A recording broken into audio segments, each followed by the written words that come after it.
Welcome to the Maya Dynamics Rigid Body and Soft Body Simulation Training Kit.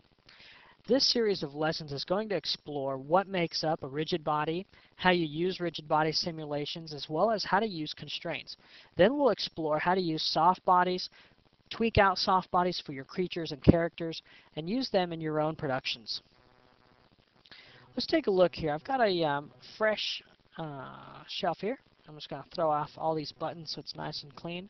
And let's open up a file called Active Passive. Alright, I've got just some normal objects here. I've got a plane, a cube, and a torus. Alright, and what I'd like to do is make these simulate so they kind of just fall on their own. Now there's two things that we can do. We can make either an active rigid body, okay, which I'll take this object here and make this active. Alright, so now when I hit play, nothing magical happens. That's because we don't have any forces acting on it. We did make it a rigid body. Okay, let me just minimize this, and you'll see here that all these new attributes have popped on. And we're going to explain some of these here in just a second. All these attributes popped on, but this thing didn't do anything. Well, let's connect this to a gravity field. Okay, I'll just move that up so we can select it quickly. Now watch. Okay, and it goes forever and ever until we run out of frames. Alright, so how can we have it react with the floor? Well, that's called a passive rigid body. Okay, so you can see what the differences are between the two. The active rigid body physically moves.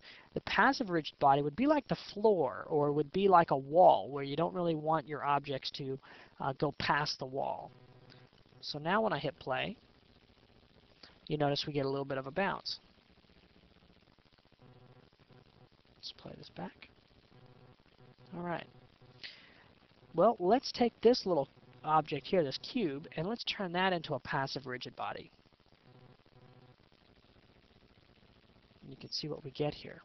Okay, and this is going to open up some discussion about what is connected and what all these attributes mean. But in a nutshell, that's how you can create a rigid body or a rigid body that's either active or passive. Now, there's a couple of things that I did not do. So let me delete that torus and bring another one back up.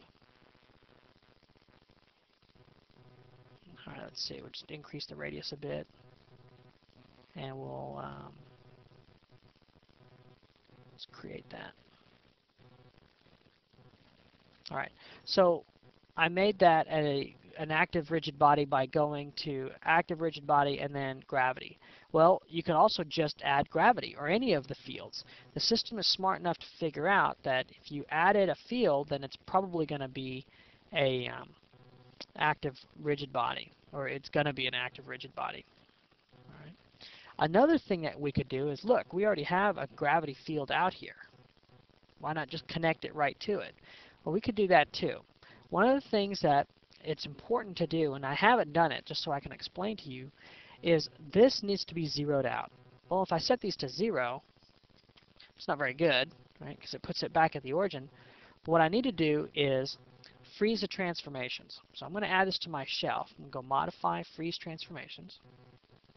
And see how that zeroed everything out and set everything back to default? That's good. So now let's add this object to the gravity. The way we would do that is just go into your Window General Editors, Window Relationship Editors, and Dynamic Relationships. So we'll just select the torus and connect it to the gravity. Once you do that, the system will automatically add the rigid body solver to it. Okay, so there's a number of ways to go about this. Now, one thing that you can't do is animate this scale. And a lot of people are like, oh yeah, that's cool, I can just animate this scale. Let me set a keyframe for this. Okay, and I'm just going to go just a few frames, and I'll scale it up real thick and set another keyframe. Oh, my thing exploded. Let's see if we can get this to go here. See what's happening? the system is still figuring it out from here. It doesn't know once the scale has worked on it where these objects are and in relation to each other. So you have to be really careful. So let's dump this. Let's bring it back.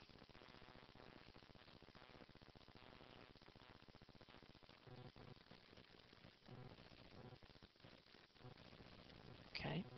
And let's make this, again, an active rigid body with gravity. Test it. Alright, looks good. What if we took this object here and made it an active rigid body? Well, you can do that. You can switch these right over. And your channel box here at the very bottom is going to be active. Set a 1 for that. And now, you'll see, it too is being reacted upon. Now what's happening here? It hit it. How come it didn't fall down? Well, we never connected it to gravity. So what we'll want to do is select that object. We'll go back into our dynamic relationships and connect it to gravity.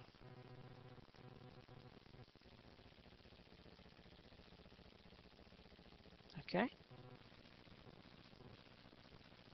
Now, in the next lesson, we're going to start to explore what some of these attributes do and how we can use them.